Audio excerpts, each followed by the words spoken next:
The self-contained cooling units cools the air in spaces, and it does not use chill water. Rather, it uses seawater and refrigerant to be able to accomplish this.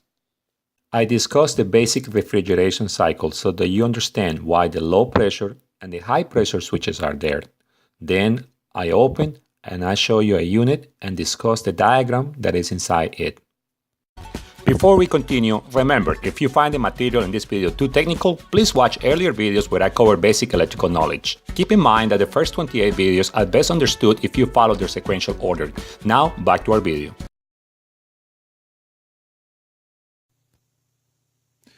Cooling systems that use refrigeration have four components: the compressor, the condenser, a metering device or TXV valve, and the evaporator. The refrigerant, it gets taken into the intake of the compressor, where the compressor, what it does, it compresses the gas. As a result, the gas comes out, still a gas, with high pressure and high temperature at this point. It continues and it goes into the condenser. In the condenser, it gets cooled down. For our case, it's going to be a seawater that washes these pipes, and, well, what that does is it removes the heat from that gas, or some of it, and the gas starts to condense and becomes a liquid. Now that high gas that has become a liquid, it comes into this pipe and it wants to continue a cycle, but it gets into this metering device, which only allows a little bit of gas through it, a couple of drops. Well, this side over here, the red side, which is hotter, is a high pressure side. And this side, the blue side over here, it is the low pressure side. Because of the low pressure, the drops that come out here, they immediately expand and they start becoming again a gas. As the gas expands, it has an energy deficiency and it starts absorbing energy from the pipe that it carries it. And therefore, what it does is, by removing heat, removing energy, it removes heat, and the pipe becomes really, really cold. As you blow air through that outside of the pipe, the air comes in and adds the heat into the pipes, or if you will, the heat is removed from the air, and that's why the air comes cold at the side. Finally, now the low pressure gas continues and it goes back to the compressor to start the cycle all over again. The objective of this is for you to understand that this is a high pressure and this is low pressure. We're going to have a pressure switch here and a pressure switch here, so that the goal is to protect the compressor always, because if for some reason this gets clogged over here, then the compressor is just going to keep pushing, and the pipes are going to have such a high pressure that at any moment it can rupture and it can just break the pipe. And now we lose all the refrigerant and it's a major damage. So whenever a compressor stops because of high discharge, don't be quickly to increase the setting because you could actually end up busting the pipes. Now, what happens when the compressor trips in low pressure? It could be due to, well, a ruptured pipe here, because some of the gas is escaping and therefore we lose a low pressure.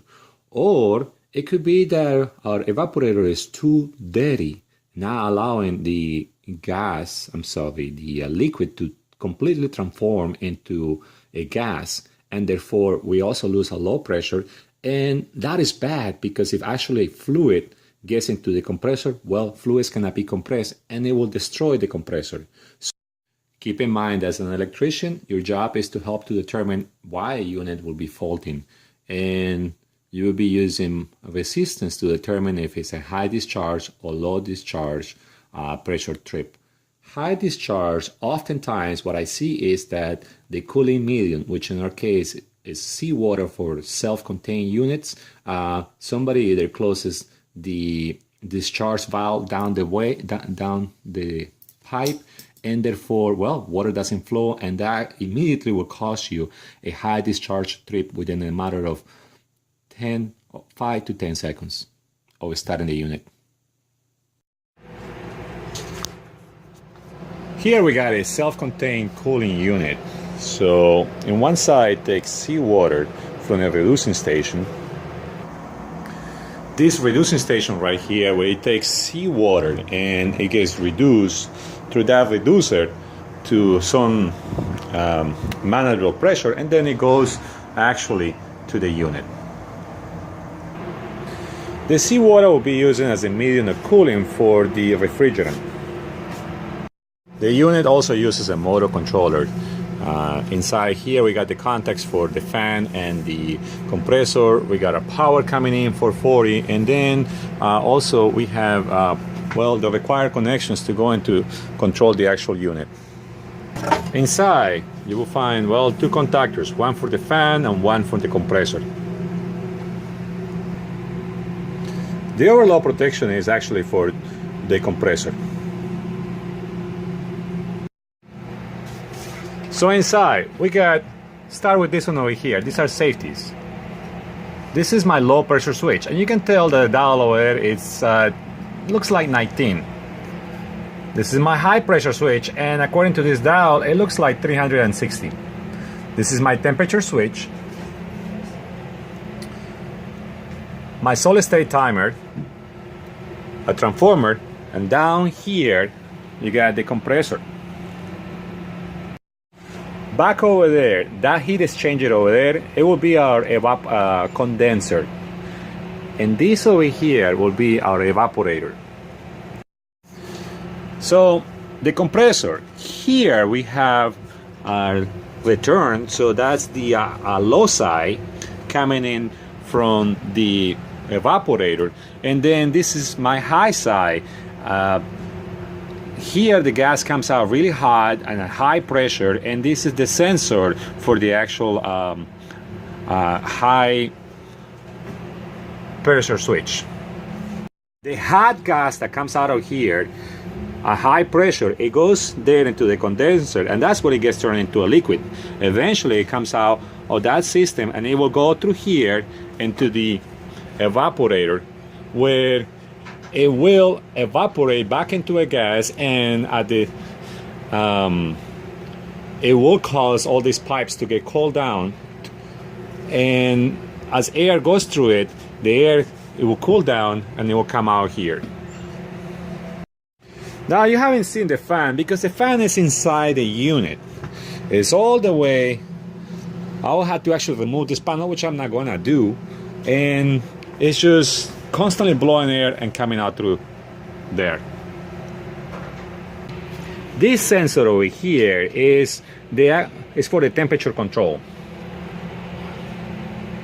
and it monitors the air that comes in. Inside here I got the motor connections for the compressor motor that is inside there. Down here I got these cables, and they're going to the crank heater. The heater, since the system is not running, it should be on right now. Now when troubleshooting, for example, if I wanted to know the state of the high pressure switch, all I had to do is look at those cables, connections 7 and 8, and I just come over here and I'll be putting a multimeter between 8 over there and 7 over there. And if I were to do resistance wise, and this system de-energized, and if the switch was closed, then I will get 0. As you can see, you even find the labels over here. That 8 and that 7 is the two leads that I was reading from here. And this, once again, is my high pressure switch. As I told you, there is a fan motor and a compressor motor. The fan motor has contactor S1, 3 contacts, and the compressor has S2 contactor, and it has 4 sets of contacts. There are 3 over here, an extra one over here. So the crankcase heater is always normally closed contact, so when the system is not running, the heater should be on. The compressor is protected by these overloads which is the one that I show you. And these are just the sensors. Remember, this doesn't open. What opens is the switch that is in line with the contactor S2. The fan has built-in thermistors that when the fan gets too hot, the thermistors open and therefore they de-energize the contactor S1. Now this is the second part of the diagram. I still got the crankcase heaters over there. Here we got the transformer, which steps down from 440 to 110 for control side. And we got two control side fuse protectors. Here is the switch. Here is the legend of the switch. This is basically how the switch works. So this is the off configuration of the switch. As you see, power comes from there and it doesn't really go anywhere. It just stops. According to this, whenever you turn the fan on, this switch over here, it closes, that switch will be open and this switch will be open. What that will cause is like, well, power will only go to this place and it will kind of die over here. But in this side over here, it comes in and energizes the contactor S1 for the fan. And as long as these contacts with inside the fan, because they are inside of the fan, this is a thermistor, the fan will run, not a problem. Now, according to this, in auto, we got to look at two switches.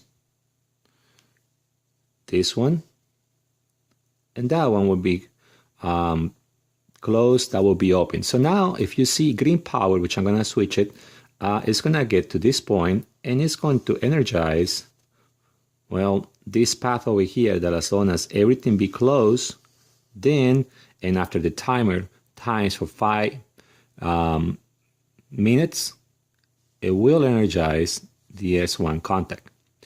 Now, the fan, it gets energized through this way, through that way, here, there, and there. Now, I did say the 5 minutes. This is 5 minutes assuming that you started the unit and then you stop it and then you try to restart it again. It will not let you restart the unit right away. The timer, it needs two sources of power. Here is a phase from fuse 1, 2, and this one from fuse 1. As we discussed in a previous video, this symbol, it is for a temperature, and this is the one that opens whenever the room is too cold, and it closes once again the room it gets warmer. These symbols over here are your pressure switches. That's why I got that little weird symbol. Here is an interlock. That means that the fan has to be running, this contactor has to be energized for the compressor to be allowed to start. And finally, the overload, which is the sensor. These sensors, they have to be saying that there is no compressor overload. And that situation will cause this one to be closed. So if all of those conditions are met, meaning the room is cold, we don't have a low pressure, we don't have a high pressure, motor is running, we don't have compression overload, and as long as the timer, we haven't restarted the unit within 5 minutes, we will be able to energize S2, which we will start the compressor.